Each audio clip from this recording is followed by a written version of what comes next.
Where'd you get the package? I don't know. You didn't open it up? Oh, which one? Yeah. That one. Oh, yeah. This. I got these cool... You already had those last week. You got a package like 2 days ago. Yeah, that was just protein powder. Oh, okay. Nothing fun. But I am expecting the batteries from this thing, which is kind of interesting. But it doesn't have the batteries or any of the guts, really. So as you can tell, this is a live show, people. Anything can happen. And it probably will. It probably will. Yeah, this is the Jimmy Doane Show. We do this live twice a week in video right here on Facebook. If you search for Doane, D-O-A-N-E. And you can find us around the web in video format on YouTube, Twitter, Parler, Gab. Again, if you search for Doane. If you want to watch the live program, we're right here at 4 p.m. New York time, Sunday and Wednesday. And then you can find us around the web in audio format. Again, if you search for Doane, if you search for Libsyn, we're on SoundCloud, Spotify, whole bunch of places. So anyway, join us if you can, if you feel like it. We'll be here with no editors, no filter, no net. I am here in the main multifaceted studios. We are in our respective locations. All right. So, and where am I today? You're in DC somewhere. Really? Yeah. Huh. I don't recognize it. No. Well, of course, I left there 50 years ago. So yeah, so they might have built something. I thought you might know that churchy thing behind you there. Yeah, it doesn't ring a bell. Ken, they probably at least put some paint on it since you left. Yeah, I don't know. They didn't have paint in my day. No paint. Yeah, no. No paint, no paint. Okay, August 19th, 2020, Wednesday. Yes. Just to bring you up to snuff, nothing's changed in the Bitcoin. Still 11,764. Well, it went up to 12.5 or something for. I know, but it's back down 11,764, and gold is 1964. Right. Well, yeah, and it went up to back to 2030 again or something. Right. Whatever. I mean, we're still hanging in there. Yeah. We'll see what the dollar index is 92.5 or something. Went back up a little. I don't even know what that is. That's a Peter Schiff thing. Well, it's the dollar versus the other currencies or something, and so. Okay. Interesting. Moving along here, there's a bunch of. We can talk a little bit about the faux the convention, which is really a hoot. The DNC. Well, yeah, that's the big news of the day. Let me get past the coronavirus. The coronavirus. Coronavirus. Yeah. The U.S. forced major manufacturers to build ventilators. Now they're piling up, unused in a strategic reserve. Some suppliers delivered ahead of schedule, others not so much. $3 billion U.S. effort to manufacture tens of thousands of ventilators to stave off the coronavirus deaths. The government stockpile is facing a glut. Now, I'm going to talk about a couple of different things on this. It's so funny. Yeah. During the months it took the companies to develop their supply chains, test prototypes, and train workers, which is like no time at all. Right. When you think about it. Oh, yeah. The approach to treating COVID-19 changed.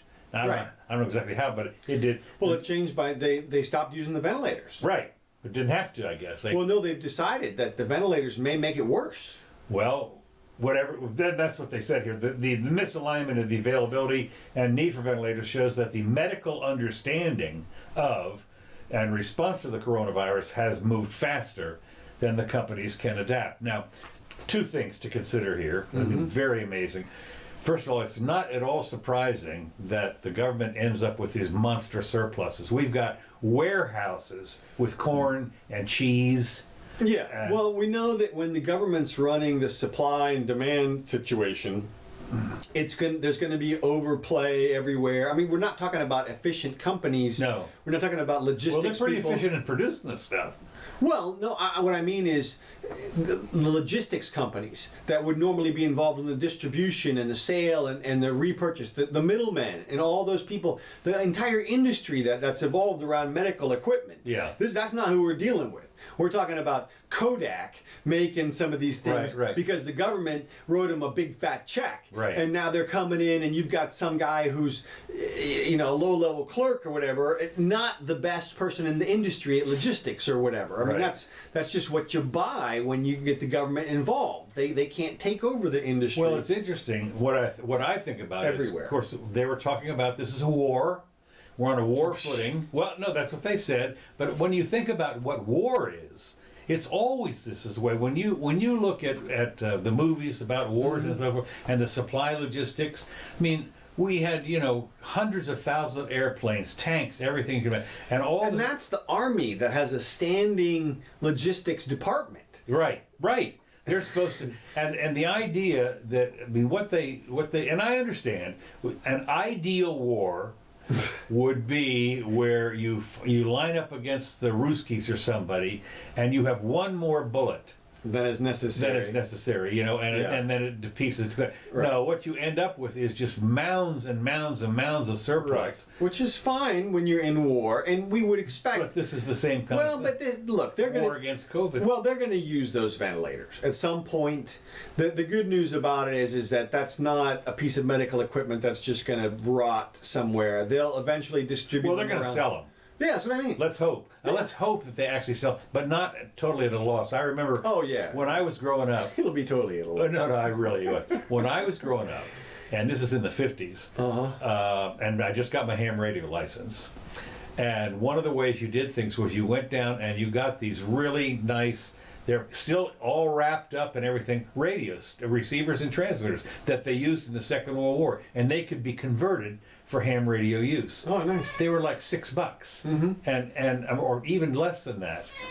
They were $5 or $6, but I mean they must have cost, even in World War II money, they probably cost $100 each or something. But they were being dumped off. Yeah. And they were made like a battleship, as you would expect. Yeah. And the conversion was just very interesting. But when I think about when I saw the stacks of these radios, and today I guess they may be collector's items, I don't know, but Yeah, sure, exactly. I mean, it's not exactly the same. And again, we're talking about what did they spend? $100 million on ventilators or something? 300. No, it was 3 billion. Okay, $3 billion. Still, that is 1% of the money that went out the door. Oh, I know. I mean, I understand that. I know. I mean, actually, it is significant. 1%. I mean, it is $3 billion. But those things will get used versus. People got bailouts left and right. All kinds of companies got saved. The money got spread around in ways we'll never figure out. In amounts that are larger than that. Yeah. And it's tragic. But all right, keep going. What else we got? Okay. Also, a little more on COVID. After nearly, this is telling also. After nearly 150 days of lockdown, Argentina's COVID-19 outbreak is deadlier than ever. Argentina's. Yeah. But as the country prepares for yet another refinancing, thanks to the IMF, now they're already in. So if you think we got debt, and we do, Right. we're 27 trillion, whatever it is. I mean, the Argies are doing at least as bad, and they're getting money from the IMF, which is a lot of us. Aren't they going through a second crisis? Yes, over there? they are. They are. They've been absolutely hammered by one of the world's longest and strictest lockdowns, and yet. According to Bloomberg, in the past 7 days, Argentina has reported another 22.5 deaths per million. Now, that's about average for what a lot of people are doing. I think that's what we had in this. Another 22.5 on top of what? Deaths per million. Yeah. Compared to 28.1 or so. In other words, that's what they've gone, I guess, back up to after the lockdown. That's not many. I mean, we've got in the hundreds. We are 23.4 in the U.S. per million. No. 150,000 people out of 300. Okay, the numbers may be off. But let me just go, because this is another thing. It says total deaths in Argentina have now surpassed 5,000. And I'm thinking to myself, wait a minute. Something's wrong with these numbers here. 5,000 doesn't seem like a lot for Argentina. Well, no, not. Well, that's not.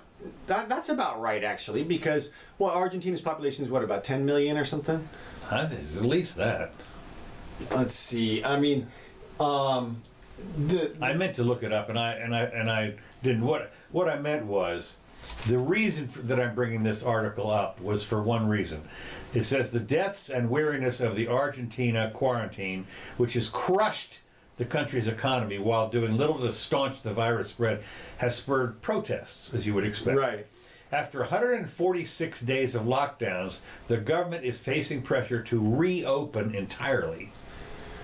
Well, I mean, that's a complete reversal, yeah. and it would be interesting to see. Well, you got to do something. I mean, look, the lockdowns were just insane. Absolutely The insane. lockdowns were absolutely insane. And, Well, they crushed the economies. I mean, okay, so Argentina, 40 million people. 40 million. Yeah. Right. Okay, so 5,000 seems. 5,000 is not even 0.1%. I Yeah. mean, 40,000 would be Yeah. 0.1%. So they're at a low. This may be a wrong article. It may be 50,000 instead of 5,000. No, I think you're right. I mean, because I've been checking, and not a lot of places are over 0.1, which is one person or 1,000 person per million, right? 1,000 people per million is 0.1%. Really? Yeah, it's 1,000th of a million is 1,000, and so 0.1% is 1,000 people. So, and that's what what we've been looking at is the numbers are coming in around. A thousandth would be 0.01%. No, 0.1%, 100, Okay. and then 1,000. Yeah, well, see, and I'm a math major, so I'm sorry.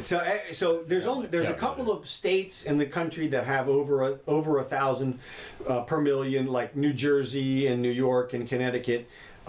Florida's around 300 per million. Okay. And so if they're at 28 per million, that seems very low. Yeah. I would imagine that's added on to what they had. It might before. be. That's what I'm saying. I've taken this with a grain of salt. The reason I pulled this up, though, was the fact is that the 146 days apparently of severe lockdowns. Right. And apparently somebody is thinking that they're not doing anything. And this is one of the things we talked about before. That this lockdown business was a complete cluster. Well, you saw. I mean, Sweden had a massive spike in cases and deaths. Yes. Oh no, they didn't. They didn't. No, it's been a month. That's right. I'm sorry. No, they didn't. That's right. Well, let me tell you. Moving on internationally. COVID-19 mystery. How did the coronavirus return to New Zealand? Right. The New Zealand authorities have traced the first appearance to one guy after they've been COVID free for 3 months. Okay, Yeah. and they've opened up. They opened up, and they Except to tourists or whatever, right? Isn't it? well, that's because they don't. They're opening up No. internally, right? Yeah, internally, right. Yeah. What they did is they said has gone 102 days without a locally transmitted case. Life has returned to normal. Schools and businesses were reopening as crowds returned to sports stadiums. Now officials have quickly moved to reverse some of that. Some of that. Not only that, they've postponed their elections. They postponed their election, but it says here in this article they locked down Auckland, the country's largest city. Right. So this is their path, and what they've done apparently is, I don't know what the number is, but it's like 7 or 10 or 19 people or something that they've identified off this one guy. I think they have quarantine camps there or something at this point. Did they? I mean, they went full. Yeah. Well. Full fascist lockdown, and it's so interesting because we'll get to it in a minute, but that's everybody in the DNC's big complaint about Trump was that he was acting like a fascist. And their second complaint was that he had not locked down the country like a fascist. Right. No, it was, and it's just interesting. It's like the find people on both sides hoax. I mean, the fact is he moved pretty fast. And of course, my question, and they're talking about this at the DNC, and I'm saying, and my question when they're going through all the things and how great, so what would you have done? Well, they can't answer that. What would you have done? Well, I mean, can you tell us that we would have been totally out of the woods but what would you have done different? And of course, a week earlier? Yeah, well, no. Look, and they'll just say platitudes like, testing, tracing, whatever, or they'll say mask, lockdown. We would have encouraged the governors to lock down or something. It's funny because, literally, Bernie came out and said Trump will not make the strong decision we need to prevent COVID. And then literally in the next sentence, he's calling him a fascist. Yeah. And I guess Jesse Kelly, whoever that is, the tweet guy, he's always putting incendiary tweets out there, said, this is what authoritarian dictatorship looks like, comma, except Trump is incompetent to get things done. Or it's like, well, then what the hell are you talking about? Yeah, right. You only get it one way. He's either a fascist dictator who is smashing. Now he's taken over Lafayette Square, for God's sake. Yeah. Oh, remember Lafayette Square? Yeah. Michelle said he's firing pepper balls at protesters. Right. He's dictatorially, fascistly taken over. He's conquered acres of land. Acres. Right next to the White adjacent House. to the White. Where will this stop, Jimmy? Yeah, the Potomac? Maybe. How far away? Well, I'd say probably feet past 8th Avenue. It'll go right after 8th Street and Alexander would be jealous of the land that he's taken over. He's sent tens of troops into single digits of cities. Yeah, that's right. In a couple of states. That's like, boy, what are you talking about? But anyways, more international news. Yes. Australia Prime Minister puts citizens on notice. All will likely undergo mandatory vaccinations. Oh. I would expect it to be mandatory as you could possibly make it, says the Prime Minister Morrison. He told Melbourne radio station. This is the 0.001% killer or whatever? They had nothing. They had nothing in Australia. As reported by the National Australia Broadcasting Corporation on Wednesday, there are always exemptions, he said, for any vaccine on medical grounds, but that should be the only basis, is medical. He added, clearly already attempting to back down instances of vaccine objections and other individual liberty or religious-based arguments. So those are not going to go in. You go in there, you say, we smoke peyote, right, so we're not going to take the vaccine or whatever. What I thought was interesting, it's mandatory, all right? Now, one of the things what is interesting is that this guy, we were talking about a pandemic that had destroyed the global economy and taken the lives of hundreds of thousands all around the world. No, it didn't. But go ahead. Okay. And wait for this, and over 430 Australians. Oh, wow.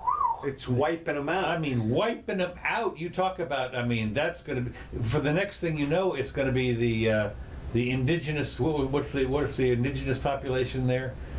I don't know. The outbackers? The outbackers. No. The indigenous, it's the Maoris in New Zealand. And, but I forget what the... Maori, yeah. But Maoris, yeah.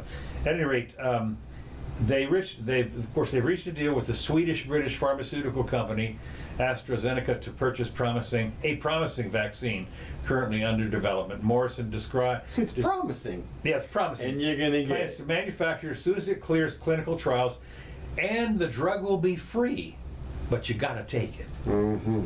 So I'm sitting there thinking... Of course, we saw the video in Melbourne, Australia, where they took that girl down. Yeah. Yeah. Look, I have read more and more, and we, maybe Damien, one of our Australian listeners, could chime in on this and let us know. But what I hear about Australia is it's quite authoritative. They took away all their guns. So they did. Yeah, exactly. They did a forced gun buyback, which had zero effect. They did. Which I think is interesting about Australia, of course, now I realize that a lot of it's desert, but it's still a lot of outback. Yeah, but that's not where all the people are. And well, that's they could go out there, I suppose. But it's then, like you said, it's a desert. Then you get to live in the desert. I think you have to have 1,000 acres per cow or something. I don't know. I mean, because the grass is, it doesn't, Right, yeah, exactly, because there's nothing out there's there. nothing out there, right? Yeah, it's the outback, so, but... Kangaroos. So look, well, so New Zealand's leading the way here. We're going to see. I mean, they're going to postpone their elections. They're going to do whatever is necessary. Whatever is necessary. Meanwhile, Sweden seems to be in the clear, and we'll see if people start turning to their solution. And look, it'll be obvious in not too long. A lot, if the numbers are accurate, which it's. You can say there's some different things about Sweden, but there's 10 million people there. Mm-hmm. That's a pretty good sample size. It's a good chunk. So when you extrapolate off of that, it'll be interesting to see how many, if there are any other states that pass the... Another thing about Sweden, for what it's worth, its population is concentrated in two or three areas. Yeah. Stockholm and on the a little bit on the over on the Norway and near Gothenburg, Göteborg as we say. But it's, in other words, it's in the lower, the seriously lower fifth of the country as everybody. Fairly dense in terms of population. Well, when you talk about 10 million people and the size of the country, I mean, there's vast swaths of the country up north. Yeah. The country is only as big as California. Right, and I'll tell you, it's like having them all basically in Southern California. No San Francisco or anything. There's hardly anybody up north. Right. Well, it's supposed to be pretty packed, but then they say things like, "Well, Swedish people live alone more than other people, or they're pretty good health conscious people, and they're." I mean, whatever the number, it doesn't matter because there's so many. That's a pretty good test sample, and I would imagine that some other countries would pretty soon emerge from if the herd immunity thing is real, then some... Look, here's the deal. Well, you can talk about herd immunity, blah blah blah, but the fact is that if you stay out of the way, the people that are going to die, and then the rest of them are immune. End of story. Well, right. I'm just saying it'll be obvious. It'll be obvious soon. on its face. I mean, it should take, maybe, I don't know, a couple of months. Just 2 more weeks. 2 more weeks, right? Always 2 more weeks. Oh God. It's but of course what they've put it, and we're going to find. I'll talk some more about this. It's this this fear thing that they talk. Everything is scared. They're trying to scare the shit out of everybody. And if you don't do this and you don't do that, we're all going to die. Except we're not. Yeah, well, there's certainly some people who are on that bandwagon. I don't know if they're doing it. There's a lot of I know some people who are legitimately feel that way, though. I mean, we would, when we see somebody get all crazy like that, we think, maybe they're faking. But I mean, I know some people who are legitimately afraid of getting it. Oh, I'll tell you, I know Ms. Jimmy has some clients. Right. That literally have, and these are social people, okay? Yeah. They have done nothing for 7 months. Right. They have, huddled down. Right. And they're doing some work on their house, and they leave the house and go someplace else when the work people are there. Mm-hmm. To because they're having some renovations done. And then I've also seen where, like when you see people riding around alone in their cars with the mask on, I'm thinking, if this is... So they're legitimately scared. I mean, and again, you see people all the time out walking around alone on the sidewalk or someplace, and they're wearing a mask. Let's breathe some air, for God's sakes, because if you've got it, and you're sitting there with this thing on, you're going to recycle whatever bad things it is in there. Yeah, no, I mean, I think those are people who are, well, I mean, they obviously fall into different categories. Well, they've bought the Kool-Aid that is being put out by our Some overlords. of them have. I mean, it's interesting to me. I mean, I haven't believed the news in so long. It's hard to understand how people still believe the news. Yeah. So, I mean, AOC had a big blow up this week with NBC. They tweeted, did you see that? When we get to the convention, and we'll talk about that in a minute. So the next thing I've got on the fear factor, MIT professor, I fear imminent human extinction. Oh God! According to MIT mechanical engineer so-and-so, us us humans, and it should be we humans, are running out of time to stop our own climate change-caused extinction. The challenge comes down to physics. Almost all of our energy consumption involves generating or transferring heat, and makes sense.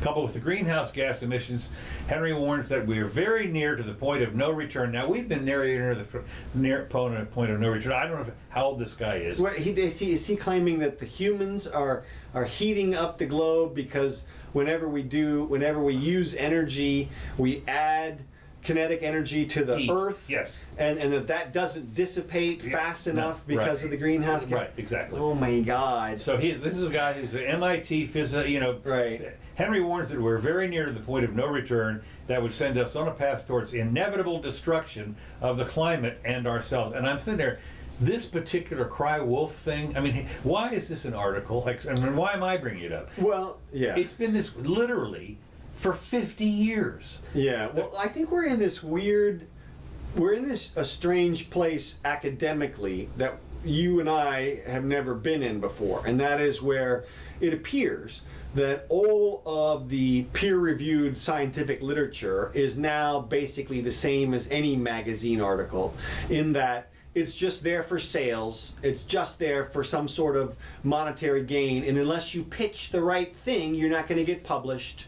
And so it doesn't matter what your science is, what matters is what your article pitches. It is interesting because it does appear that even to some extent, a lot of the respected publications have now gone the way of the Inquirer. Exactly. No, they totally have. And it makes perfect sense because all of those things, including all news, is really just a subset of entertainment.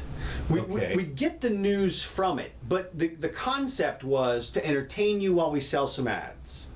So as the explosion in entertainment has hit the world with the advent of the internet, everybody is trying to they're using all their resources to grab that effervescent little glow that surrounds the entertainment universe, and it's on fire, and that's the whole point of it. And so you want to tap into that. You want to be the Cardi B of the moment. So she's a rapper who has this a rap song that Shapiro covered last week because he doesn't like the lyrics or whatever. It's actually a good song, but I mean, if you like rap, but she got to interview Joe Biden the other day. Cardi B did. Yes. Okay. And she's got like 4-inch fingernails and pink hair, and she speaks in. So they relate to each other. Oh, totally. Perfect. And then Cardi B. Yeah. And Joe Biden. So totally. And she asked him her questions, and he mumbled some answers or something. And it was mostly, the clip I saw was mostly about her. But the point is that it's that flame, that little fire, that little glow that everybody's trying to latch onto. And even journals like Nature and Science and stuff are thinking, hey, we need a piece of that pie because that's the grease, that's the oil that keeps everything running. So maybe there'll be, I'm hoping, room for legitimate journalism bubble up under that. You know, you got the Andy Ngos and the Tim Pools. Right. They don't have any infrastructure, but there's enough money to generate that they can keep going. Yeah. So they could theoretically, and I expect at some point, like somebody else mentioned, somebody should aggregate all of the independent journalists into an independent newspaper. You know. Yeah, right. Well, they do have some networks. I've noticed, like the Gas Network and some other. I haven't seen any yet. There's a couple of networks where some of the podcasts are semi-united. Okay. Under. Yeah, I guess the Daily Mail or Caller. Something. One of them does those. Yeah, a couple of them. I've seen some of that stuff. Okay, let me just see here if we've got something else that before we get to the. Oh, I got one more thing on COVID. Okay. The report from Florida is that the hospitals are empty. Right. They are. Absolutely. They have, that's right. Half of the capacity, or twice the capacity now that they had pre-COVID in both the regular administration and ICUs. Yeah. I mean, so nobody's going to the hospital, even for regular stuff. That's the thing. I mean, if let me put it this way. If you want, here in Florida, if you got even an elective, anything that you want to do, now's the time. Now is the time. Because you'll probably get an individual room. I know that when I was you get to talk to a doctor. Yeah, an actual doctor, that's right. Yeah. No, it is. It's interesting because that's that's where they make their money. In the elective stuff. Any place. If you got to have the bed filled up. Yeah, I was going to say they can't operate at 25% reduced capacity. No, any more than the than the restaurants. I mean, yeah, and so it'll be interesting to see if hospitals go out of business. I heard someplace that there might have been some rural type hospitals that were. Wouldn't surprise me. I mean, we had a explosion in the dock in the boxes a while back. Actually, we still got quite a few. I think there are, but I wonder if they'll all survive this downturn. I'll tell you, they're pretty fancy. The dock in the box. Yeah. I personally was. Oh, I like them. I think I love them. Yeah. I mean, they're great. You can go in there. As I said, the nice thing about them, you can run in there at 4 o'clock in the morning, and you're. You go right, and they got almost everything. And as you know, if they don't have everything, they'll send you over to the. I mean, they call up and the ambulance shows up. Yeah. And of course, again, you got to have some insurance because it's really expensive. Next thing is that we've got, and this is another thing that I think is a real crazy thing. Postal problems could continue despite suspension of policies blamed for mail delays. Now, this is something that I think is a real hoax. The political, and unfortunately, it is to a large extent brought on also by Trump. Okay. Because they're talking about the flooding, 50 million ballots out in the thing. There's only like 100 million people that vote. 120 million people that vote. So when you're talking about 80 million ballots being flooded, no, it's not going to happen. I don't care if you send them out. It's just not going to happen. Whoa. I mean, to people that haven't requested it, most of the time people have to request a ballot.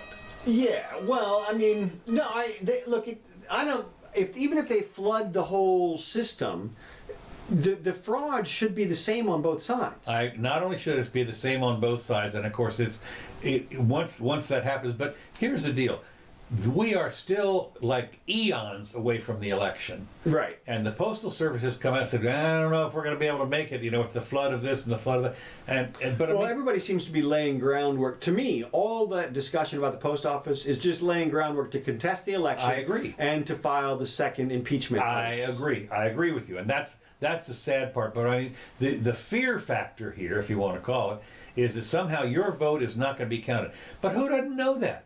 I mean, everybody knows now that their vote might not be counted, and they're going to take extra. Now you drive down there and cast your vote. Well, when you realize that even here, they had a box out like you do on tax day. On tax day at the post office, on the April 15th, the old days, April 15th, they have a box out in front of the post office. It's just got a shredder in it? No, a shredder, right. Where you throw your tax return, and that counts. Right. Here they had the box outside of they had a couple of boxes, but that main one down in front of the Secretary of Voting or whatever it is downtown here, they had a box for a week. A lock box that you could throw your ballot into. There's 47 different ways you can vote. The votes will be counted. They will be counted. The only question is when are we going to have, like you said, dead people or whatever? Are we going to have some kind of voter fraud? But I'm not worried about it because, as I said, you would expect with 100 million people voting that the malfeasance on both sides, I would think, would be about equal. I mean, nobody's got a monopoly on. But the point is that if I was seeing where there's some anecdotal evidence where people are sitting here today in August saying, I wonder if my vote will be counted. And I'm sitting there thinking, yeah, this is like so easy. If you're worried about it. If you're worried about it, you can, this is, you've got months to get down there and get your... I haven't checked the App Store to see if there's a vote testing app yet. But that's what I'm going to look and see if there's a test your vote by phone thing, and we're doing a survey and we'll send it into the. Well, then and of course they've also raised the old Chimera, whatever it is, of the Russian interference.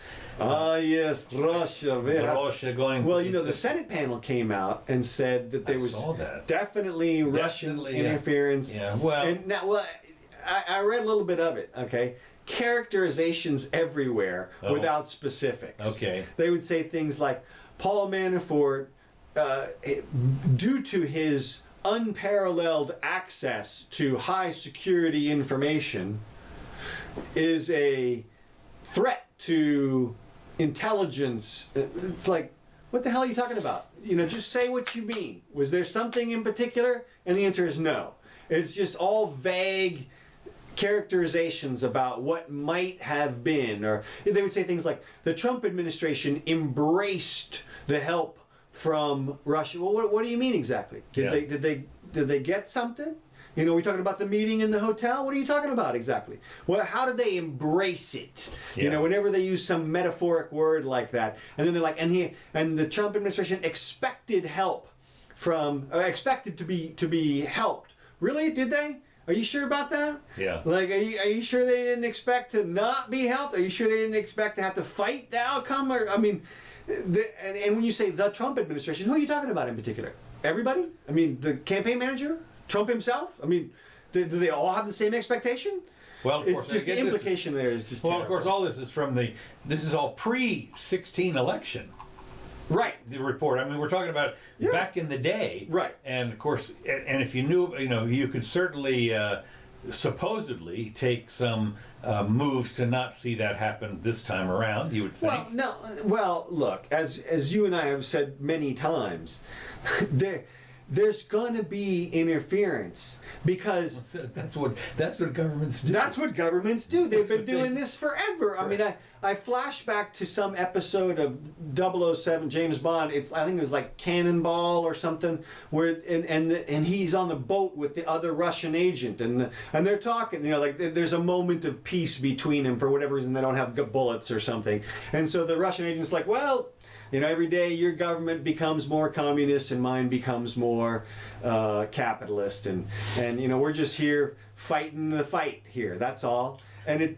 Well, there's also the one about the news mogul that was out there trying to send a missile over to start the war between the two places so that he could do the news. He was It was like Hearst. Yeah, you yellow journalism. That's independent actors. I mean, that doesn't even. You know, that was the plot of many of them. Octopussy was the same one. Yeah. You know, they'll retaliate against whom? You know, it's okay. The other one, there's been several, but I don't know if I saw a bunch of the pages. Mm-hmm. It was like 1,000 pages on the last one. Okay, that was only part of it of the report from the Senate. Okay, But it was like, you talk about heavily redacted. Right. I was reading, I mean, there's just, everything is blacked out. Right. What kind of report is that? You get nothing out of it. No, exactly. This is you literally can have the next paragraph takes back what the last paragraph just said. You know, and it is amazing. You talk about cliffhangers. Yeah, look, there's no information. And they're riding toward the cliff and blackout. Seriously. And at the other end, there's nothing. It is like irresponsible or political to drop a thing like that at this time and to put out all those implications. But look, we know. I mean, freaking Italy probably has a campaign to influence our election in some way. Why not? Why wouldn't you at least try? Why wouldn't you at least test your counterintelligence? I mean, everybody's got counterintelligence. Seriously, you know, like we'll pick out a governor and we'll see if we can't influence this race or what. I mean, there's so many different things, and it's maddening that they're trying to say that this is like the first time ever. One of the speaking of that, one of the great movies that I watched the beginning of it like 100 times. It's George Clooney. It's called The Peacemaker. Oh, the one with the bomb? Yes. Okay. And what's great about him, what a great beginning to that movie. But what happens is he's buddies with his Russian counterpart.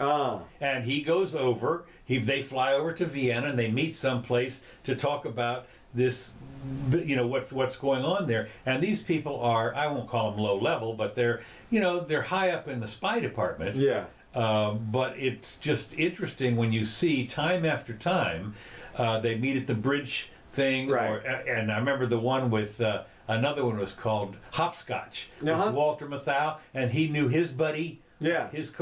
I'll tell you another one was there was a great one with Michelle Pfeiffer and Sean Connery. Oh yeah. Was it From Russia with Love? No, that's the James Bond. But it was a Russian one, and Okay. it had Roy Scheider in it. Was the CIA guy. Okay. Same kind of thing. He was trying to defect with some information to give to the Americans, but. Look, the point is here are all these movies about this subject, and yet nobody imagines that it's happening in real life. Right. Like, what the hell are you talking about?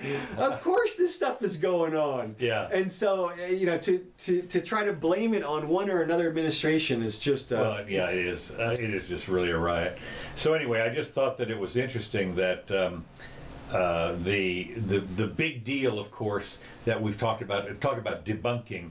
The Postmaster General, head guy, big contributor to the Trump campaign and so forth, he stopped all of the mailbox moving around. He was shamed into it. Yeah, and that was the... And the removing of the sorting machines. That video that I played a couple of seconds ago here, let's see. But when you find just the barest little research on this, you'd realize this isn't nothing. These Of course. these mailboxes, not only do they get redirected to someplace where there is actual. You think about it. You have a new subdivision, a new shopping center, and there's an old shopping center that's got a mailbox in it. What do you do, for God's sakes? Yeah. You don't just go out and buy a new mailbox. There, you leave it right there. No, People you are don't. used to going. And when you realize that a guy has to pull up in a truck every day or twice a day sometimes and empty out the one letter that's in there, Yeah. and it's costing them a fortune. No Right. wonder they're going broke. Well, and this is the people at the Post Office General's house Yeah. protesting. It's amazing. Of course, he's got a big house there. But no, it's obviously not. That's obviously an apartment building.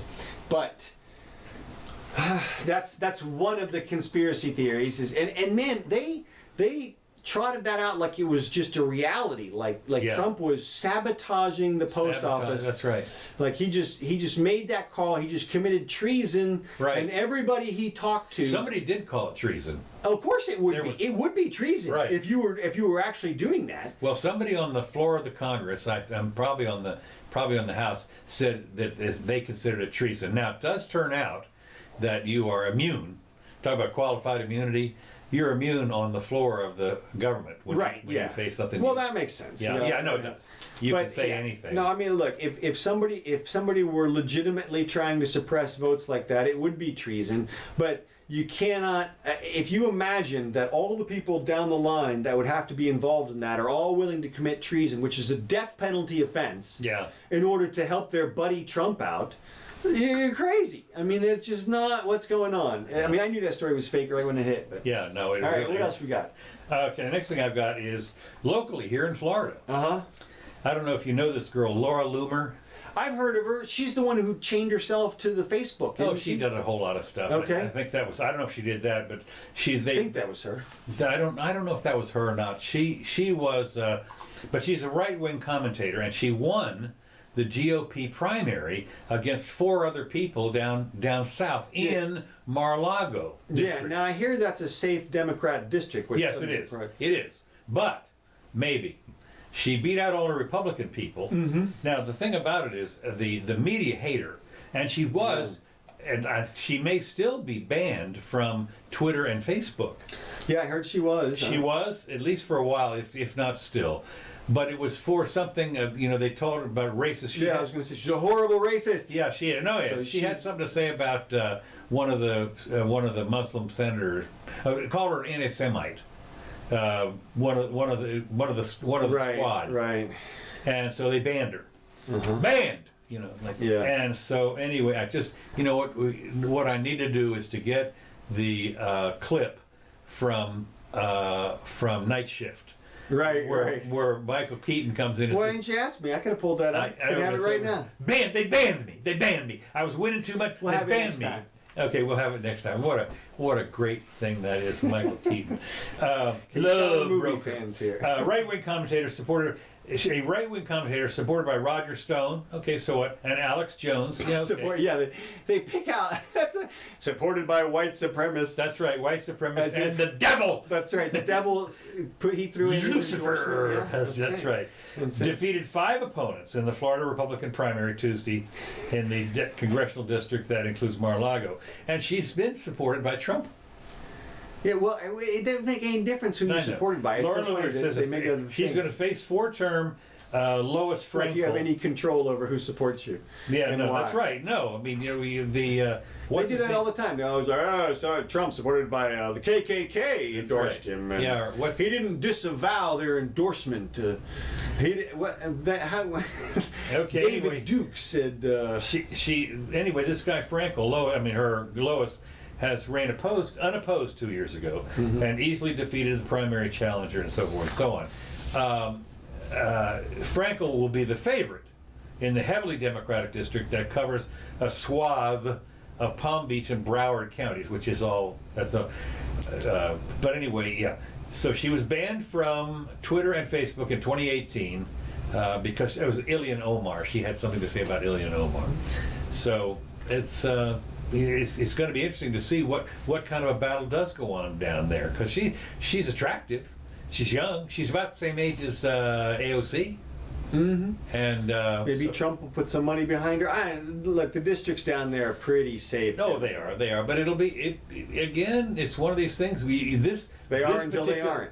Yeah, exactly. They were talking about in the primaries that happened yesterday. There were 3 Republican House people that lost, and 3 or 4 Democrat that also lost in the primaries. Remember, I was telling Mrs. Jimmy, for instance, they were, what about the House? And I said, you do understand that the House, every 2 years, completely is they have to re-vote. The Senate, only a third. But the House, all 435 of them are up for election. And there was a big switch 2 years ago. It could switch back. Sure. It could, depending on how things go. So we do see in what you call safe districts where people like Nancy Pelosi have been there for 100 years. Or AOC's district. Well, she'll be reelected. She won her primary. So, at any rate. Okay, the last fear factor thing I've got before we get to your stuff. Close call. I love this. Now, you talk about clickbait. Close call, asteroid unexpectedly makes the closest pass of Earth on record. Mm-hmm. An asteroid, blah, blah, blah, just made a closely bypass of our planet on record. The most amazing part, scientists never saw it. They have that. That's not amazing. We talked about this on the show. I'm going to talk about it again. Okay, go ahead. The asteroid came as close as 5,000 miles, which literally was under some satellites. Okay. In the center of the Earth, 4,778 from the center of the Earth. At its lowest point, it could have been just 1,000 miles over our heads. Lower than almost all artificial satellites. Now, it comes to find out that it had a diameter of 10 to 20 feet and didn't pose a threat and would have burned up. Well, it depends what it's made of at that diameter. I suppose. Yeah, and of course they had 10 to 20 feet, so. Yeah, that's pretty. Yeah, thank you so much for zeroing in on that, Val. I mean, you'd think if it was 1,000 feet above if it came with 1,000 feet above the surface, that somebody would have seen it or something. Well, it's probably not shaped like a ball. It's probably shaped like a rock. And so it's 10 feet in one diameter and 20 feet in another, maybe. I'm giving it some credit. But yeah, well, look, we talked about the asteroid thing. The asteroid thing is still a danger. At any moment, a multi-kiloton asteroid could destroy any place on Earth, and we wouldn't see it coming. But if it's much bigger than that, once it gets to be a region-killing type size, then we should see it coming when it's a week or 2 out, which doesn't really give you a lot of time. No, it's got to be. The big planet killers we would see maybe a month out at this point. Still not enough. Well, it's possible that could be enough, but no, I'm telling you, a month out. You got to be kidding me. Now you think about it. If it's a month out, right? It's millions of miles away. Yeah. And you're going to go nudge it out of its orbit. Yeah, all you have to do is put something in the way. That's all you have to do. Okay, and nudge it by the tiniest little bit. You launch one little nuclear bomb to the side of it. You break it into a bunch of pieces, and then it rains down all over the earth. Thank you so much. Like Armageddon. Instead of just taking out New York City, it takes out the whole plan. Sir, we're gonna have to update our emergency status. Yeah. Well, that could happen, and because there's some of them are made of just rock, and others are made of pure iron, and the difference is huge. Well, yeah, right. Well, some of them are also, I think, mostly ice. Right. That's what I mean. If it's ice, no problem. Yeah. And you're loving it. Okay. Yeah. If it's rock, it's going to explode in the atmosphere or burn up. Well, of course, if it's iron, if it's paper or scissors, right? Then you're in trouble. Yeah, that's it. If it's scissors, man, people are getting sliced. Yeah. Well, that'll be, like I said. That's. You want to talk about environmental danger? By far, that's still the biggest one, because all you would need is one of those 10-footers smashing into the ocean just off of the coast of New York or something. Right. You'd get a 10-foot tidal wave that would destroy. I mean, it would wipe out millions. It would be incredible. Well, when you think about it for a second, just what this little stupid COVID thing has done to the economy. Yeah. Well, it's devastating. And let me be clear. The COVID thing did not do this to the economy. The governments did this to the economy. That's true. The COVID thing, if everybody had blown it off, everybody would have just gone like Sweden and everything would be fine. Yeah. And we couldn't have known that at the time, so it's understandable to ask people to stay home for a couple of weeks. But we are 6 months into this at this point, and they're talking about relocking down places. We haven't seen a glitch in terms of the economic reprisals yet. Trump's out there touting the comeback of the economy, because now it's all back, new records in all the indices at this point since COVID. So we're back. It was the V. We did the V, okay? But nothing's hit yet. None of the problems that have come from the shutdown yet. The bankruptcies, the closures, the layoffs, the inflation. We've had a lot of layoffs. The price rises. Yeah, but not in anybody's mind. Oh, right. Everybody's thinking that they're on vacation still, and they're thinking they're going to go back to their job next month. Well, they also think that they're going to get another $400 from the government. And that. Yeah. And any day now, people are going to stop paying their rents, and there's going to be the shockwaves. The shockwaves are just starting. It's right. like. And you know as well as I do, once these shockwaves start to hit, the government's going to jump in to fix it, and they're going to make things way worse. And they're already trying to with another $3 trillion, another entire year's worth of government spending. Let me just write this off here, and with just no concern apparently for the impact on anything, or no knowledge, I'm going to say, of the impact of how it's going to affect anything. And the people who do have the knowledge, like Kashkari and those guys, are in a prime spot to benefit from these bailouts, and so they're not going to say anything. No. I mean, it would be insanity for them to. So, well, all right. I got a couple things here. I just want to touch on the DNC because it went off. And like we've already touched on a little bit, the big themes of the night were Trump is a fascist, but he won't act authoritatively on COVID, which makes no sense. In other words, you're a fascist, but you don't act. You need to act more fascist. Exactly. They're literally demanding that he act more fascist, but then in the exact same breath, they're saying he's a fascist. It's amazing. So you had now. I thought the best speaker of the whole thing was Michelle Obama. She came out and she's good at delivery. When you drill down in her speech, though, like everybody's speeches, it was 95% platitudes about America. E pluribus unum, and you know the things. We hold these truths to be self-evident, that all people are forwards, not backwards, upwards, not downwards. Of course, I immediately went to the reviews of her speech, and according to the people, the Democrat type people, they ran out of superlatives. I would imagine that she was the goddess. She had everything but the halo. She flew in. She flew. Honest to God, She sung her speech. Literally, it was lilty. It was empowering, and everything else. And they ran out of superlatives on this stuff. And of course, on the other side, as you said, from the Trump side, they said, "Geez, what a nightmare." So as you would expect. But my point is that what is Puppet Joe going to do on Thursday? He's a marionette, and they're going to. Of course, all these speeches were pre-taped. Yeah, and so you had a chance to. When somebody made a stumble or something, cut! No, hey, back up. Start from where you said you love him, okay? Let's change that to so-and-so. The point being, just a second here, the point being that they worship her. They were at her feet.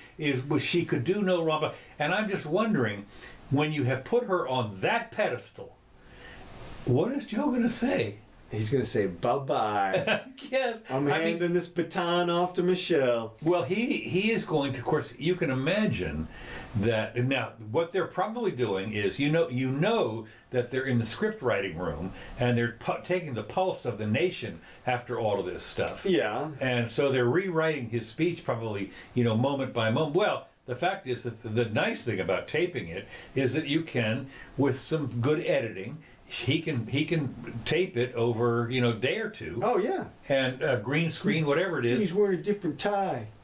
Yeah, right. It just swaps out and then swaps not only back. that, but like the coffee cup moves. Right. Oops. That's it. I'm going to do a skit on that. Yeah. So yeah, look, that's what they're going to do with Joe, and hopefully he's going to pull it off. And it's amazing because. Why do you say hopefully he's going to pull it off? For them. Okay, for them. Yeah, for them, right. Well, actually, you're right. That would be good.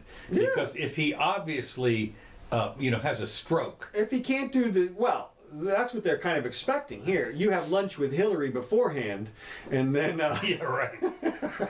That's right. Here, try some of mine, Joe. That's right. We baked these specially for you. That's right. These lemon bars. Here you go, Joe.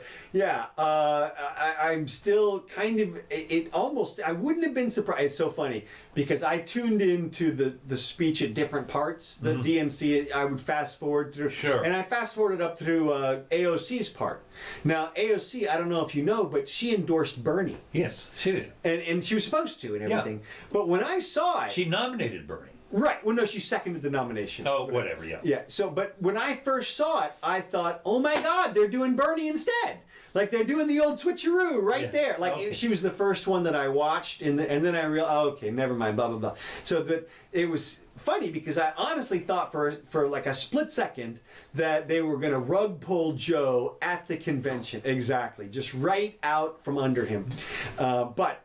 And I don't know, maybe they will at something. But she had a problem with NBC because NBC, I guess, tweeted out something to that effect that AOC had dissed Joe by endorsing Bernie, as if they didn't know. Apparently, they had been sent the script in advance, days in advance. They knew exactly what was going to happen, and yet they still tweeted it out. Of course, it's an intern or something tweeting. Who knows? But it was so funny to have AOC coming out and saying, basically, y'all are fake news. That's funny. It was hilarious. It was like, now you believe, She was there for 90 seconds. 60 seconds. Oh, was it 60 seconds? I think she was allotted 60 seconds, but I think she ran over. No, I taped it. Oh, did you? Okay. Yeah. All right. It's 60 seconds on the nose, or 63 seconds, or whatever, the taping. That's what I said, she ran over. Oh, yeah, exactly. So, anyway, they kneecapped her, and it's kind of interesting. Like, you can almost imagine that somebody at the DNC called somebody at NBC and said, why don't you send out this little tweet here? Let's just give her a little ribbon, little noogie, just to let her know. Who knows, all conspiracy theory. Oh, yeah. But I noticed Bill Clinton got 3 times that amount. Okay. He got 3 minutes, and Bill is still sharper than Joe Biden. Yeah. Okay? Even in his form, he is still, you could see Bill doing it, except he seems to have done something to his voice. I don't know, smoking too much or something. No, yeah, he's drinking or something. He's getting older. But anyway, he came and Jimmy Carter did his endorsement. Well, actually, Rosalind was the one who was actually coherent. I was going to say Rosalind did most of it, Yeah, and she then did. Jimmy came in at the end. Yeah. And basically said, 94 for God's sake. but his whole half of his endorsement was Joe was the first loyal guy to stick by me, so I'm sticking by Joe. Okay. It wasn't anything about his character, his leader. I mean, it was half about that, but half of it was Joe supported me, so I support Joe. And it was like, Loyalty's more. God, you had 30 seconds and you couldn't fill it with Joe's this, Joe's good, and Joe. It was just stuff like Joe needs to be the next president, not Joe is a shining star. Or what I mean, it's amazing how many of the speeches in support of Joe don't say anything positive. They're all he doesn't have two heads. Okay. You'll love him. You'll Well, love I thought him. I did. One think- head. I didn't. One head. I have not right here in the listened- center. I have not listened to the whole show, but I thought it was interesting that Ben Shapiro apparently listened to a lot of the pre-stuff and said Okay. that's where the real action was. Okay. Not the talking heads at the prime time, but the ones that were on earlier in the day. He said, Yeah, the dating profile. He Yeah, called it, right, Which is exactly. great. Well, and they So it'll be, of course, we got today and tomorrow. yeah, well, you can still watch them. I mean, they're Oh, yeah. they're up on They're all on YouTube, YouTube, and, yes. and you can see. I mean, I picked out another couple of things from another couple of people who said some things that I thought were relevant, which we're almost done here. But well, I guess I told you the Bernie thing and the other guy. Trump's a dictator, but he's bad at it, and he's fired dozens of fake bullets. Monster. He's a monster. Monster, yeah. Let's see. No, it's interesting though because this is what I thought. The Dems cannot hit Trump in his biggest weakness. His biggest target is the spending. Okay, yeah. And they can't attack him there. Ah, yes. Because they want more than that. That's right. If they were smart, they wouldn't even... You idiot. You idiots. If they were smart, they wouldn't even run ads for Joe and Kamala. What they'd do is they'd put all their money into Joe Jorgensen's, the libertarian candidates thing. And they would try to pitch her as the reasonable, low-spending, debt solution alternative and try to drag off some of the base because they are pissed at the whole thing. And I bet you, I mean, I know from my feed on Twitter, the libertarians are, I mean, they at least say they're going to vote for Joe, and I mean that's a bunch of Trump's base, and so I think he's vulnerable on that front. But Well, when you think about it, the Tea Party people were essentially libertarians. that's what I'm saying. Yeah, and you could drag them off. You could drag them off easier than you could the other things. You're never going to win on he's a fascist. He just hasn't acted like a fascist, except for in the spending. Yeah. And you're not going to win on him. His racism, which name the top 3 racist things he's ever done if you can. And it's going to be stuff like he called Mexicans rapists in a speech. That's nothing. That's a nothing burger. He runs companies with thousands of employees. If you can show discrimination, okay, bring it on. But just you're going to infer this terrible misogyny because of something he says to Billy Bush on a bus when he thinks he's not being taped, as if it's totally true. He won after that. That's what I'm saying. That's not going to... We know what he is. Exactly. Those things are not going to help them. And so it's too bad that, for them... Well, I'm going to predict right now a massive landslide. Oh, yeah? That's what you're going Massive. with? Massive There's going to be all this business about ballots, this and so forth and so on, and court fights and so forth. all irrelevant. All irrelevant. No, I mean when you could be right. I'm telling you, massive. If they leave Joe and Kamala up there, they're two of the weakest. There are so many people. Michael Dukakis was a stronger candidate than. There you go. Exactly. I'm telling you And who was Michael Dukakis' vice president? Gerald? No. Was it Bob Dole? Was it, No, I don't know, but who knows? Right. I mean, that's the whole point. The point being that I believe that a lot of people who are more or less sensible, not rabid crazy people, not rabid commie socialist type people, are going to just not go near the voting booth, but Trump's base is absolutely going to go. I'm telling you, right now, I'm telling you, it's going to be a rout. Now we got 2 months to go. Yeah, still eons. When you think about it, and I've said this before, and I'll say it again, on the 12 hours before the polls closed on the East Coast, Hillary was a shoo-in. 10-point lead or 10. something. Oh, no, it was more than that. The New York Times had her at a 96% chance of winning. Well, that was the stupid predicted odds. You know, but those are literally ridiculous. I'm sorry. You want to know the real betting odds? Go to London and find the line over there. Right, yeah. Where they can bet, where real people with real money can bet whatever they want on the lines. They have a little $1 bet. It's a $1. It's a nothing burger. You can't. None of the real gamblers can get in on it. No. So you're not going to get the people who really know what the hell they're talking about, what the hell they're doing. You know, it's a resource that no country uses, and that is the gambling measurements. If they would open up, if somebody would have a free market gambling thing, you could learn so much information about what people really value. Well, it's well known, something called the wisdom of the crowds. Exactly, and that is well known, and that's where it manifests. That's exactly where it manifests itself. I mean, think about it.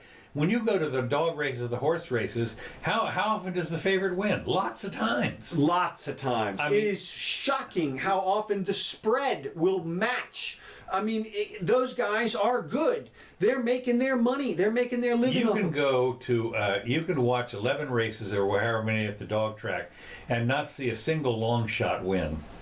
Oh, yeah. Oh, for sure. Yeah. Oh, I mean, look, betting is real, and we should take advantage of the knowledge that it offers. I agree. But we don't. We totally miss it. Well, that's why the government steps in and prevents it. That's so stupid. I mean, why don't you just get out of the way? And what could possibly go wrong with that kind of betting? Well, I mean, look, this is another one of those vice things where we're going to stop some excessive gamblers. But look, the rest of the universe will benefit from their demise, trust me. The information that we gain on who's winning and losing and how and why. That would be so great. It would be fantastic. It would be fantastic. So, all right, one more thing, I'll make a quick announcement. I think Joe Rogan watches our show. Hey, Joe, what's happening? Because the things he talks about, I watch your show, so it's cool. We may start a new segment called "Hey Joe." And not Biden, but Joe Rogan. Right, Joe Rogan. Okay. And but we did the thing I wanted to talk about last week, and we talked about money. So hey, if you're watching this one, go back and watch last week. I think you already did this. So anyway, it doesn't matter.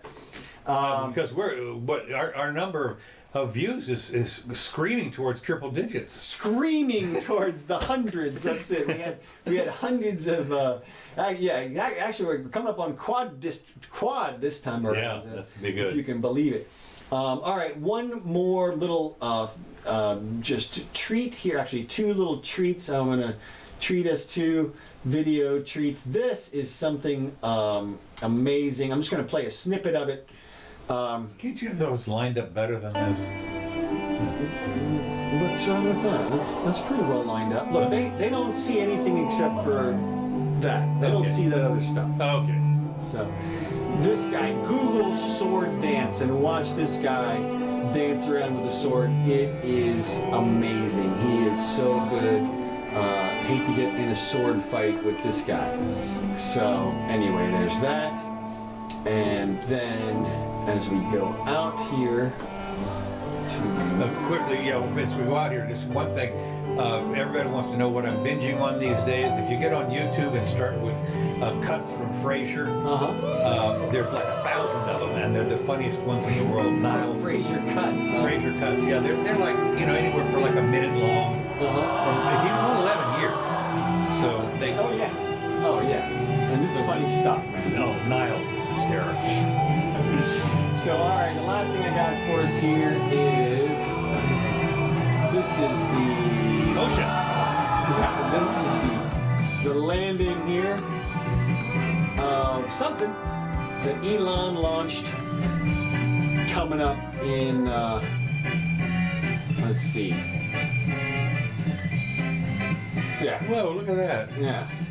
This is how we do it here, man. We snag them. You know what that reminds me of is that spider that catches bugs that way. Oh yeah. Yeah, there's a It spider runs around with a. with a big net on his legs. Really? Yeah, and clamps the bugs that way. That's probably what inspired this. So, Boy, look at that. Is that close or what? man, right in the center. Holy smoke. Gotta love it. I mean, seriously. at a tenth the money. Yeah. So, all right. We'll be back. Yep. And, We'll be back on Sunday, right? Yes.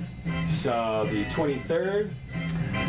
Give us a like and give us a comment. Yeah, and you can email Jimmy if you want at jdshow@gmail. Also, and hit him up on Twitter. I think you're at Jimmy Doane over there. So find us, and thanks Kevin MacLeod for these tracks. We appreciate it. I'm Counselor Curtis. This has been the Jimmy Doane Show.